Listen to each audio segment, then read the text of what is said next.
మహమ్మద్ ప్రవక్త జన్మదిన సందర్భంగా కదిరిలో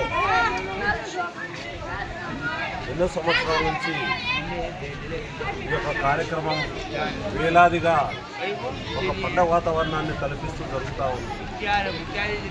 మహమ్మద్ ప్రవక్త ఒకటే చెప్పాడు, ప్రపంచమంతా శాంతిగా ఉండాలి, మనం చేసే పని ఎదుటి వ్యక్తిని బాధించే పని ఏదైనా చెడ్డ పని అనే ప్రవక్త గారి యొక్క సందేశం. అంటే ఏ పని చేసినా ఏమి చేసినా కూడా లోక కళ్యాణం కోసం ప్రపంచమంతా పీస్గా ఉండాలి, శాంతిగా ఉండాలని పలుమార్లు తన యొక్క సూచనలు ఇవ్వడం జరిగింది.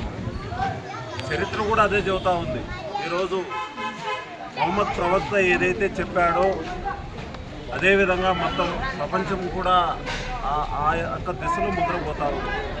కాబట్టి ఖదీర్ ప్రజలకు మరొకసారి మహమ్మద్ ప్రవక్త జన్మదిన శుభాకాంక్షలతో పాటు రాష్ట్ర ప్రజలు ఖదీర్ ప్రజలు మొత్తం సుఖసంతోషంగా ఉండాలని, ఈ పండుగను అందరూ కూడా సహృదయ భావంతో జరుపుకోవాలని వైఎస్ఆర్ కాంగ్రెస్ పార్టీ రాష్ట్ర ప్రధాన కార్యదర్శిగా రాష్ట్ర పార్టీ తరఫు నుంచి కూడా ఈద్ మిలాడ్ నబీ సందర్భంగా ప్రవక్త జన్మదిన సందర్భంగా అందరికీ శుభాకాంక్షలు తెలియజేస్తున్నాం. ధన్యవాదాలు.